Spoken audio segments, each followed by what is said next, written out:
So tell me a bit about what you were doing before joining us as a systems specialist.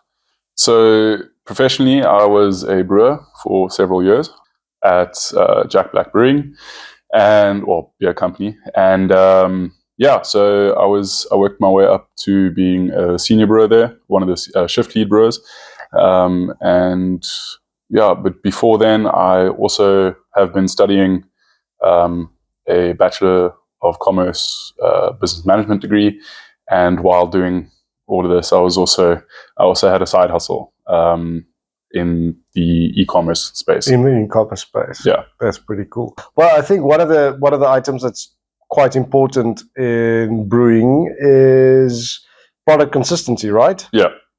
Now, I mean, how do you achieve, what's your game plan for achieving product consistency?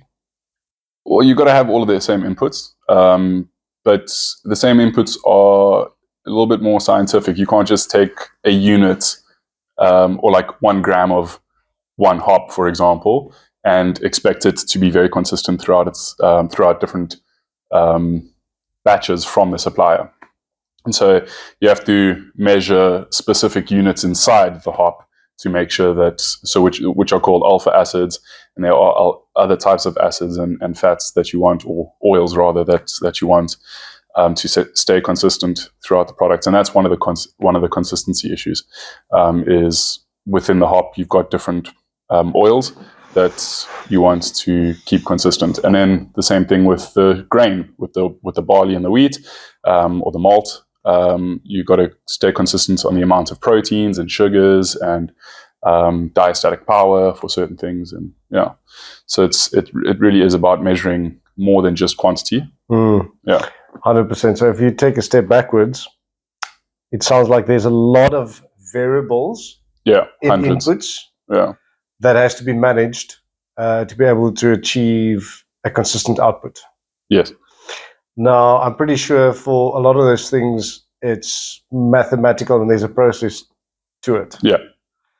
Which leads me probably into the next question, saying, how well documented does your processes needs to be?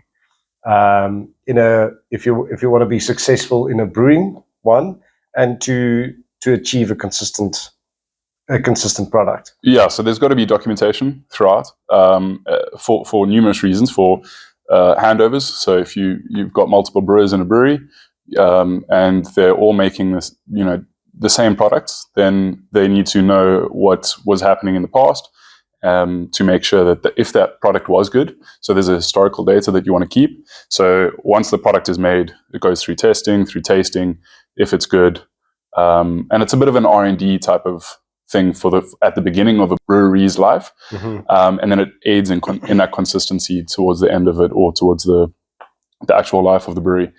And then you also need that for tax purposes and SARS and whatnot.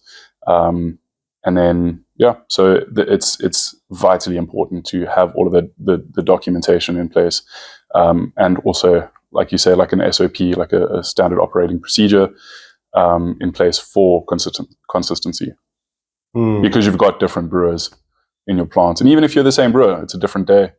You can't remember everything, so rather have it documented.